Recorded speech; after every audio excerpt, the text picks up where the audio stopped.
মুজিবর। তোমাদের ভুলে যাওয়া উচিত নয় যে আমি মুজিবুর রহমান আমার দলবল আন্দোলনের মধ্যে থেকেই পয়দা হয়েছি। আন্দোলন কারে কয় সে আমি জানি, আমার জীবন জানে, আমার 35 বছরের রাজনীতি জানে। কোন আন্দোলনের সঙ্গে আমি জড়িত ছিলাম না।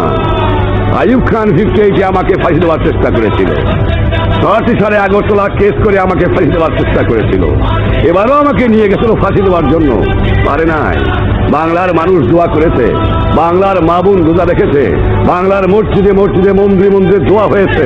বাংলার মানুষ আমাকে ভালোবাসে, আমি জানি, আমিও তাদের ভালোবাসি। এই ভালোবাসা আমার চিরদিন থাকবে, চিরদিন আমি এই ভালোবাসা নিয়ে মরতে চাই।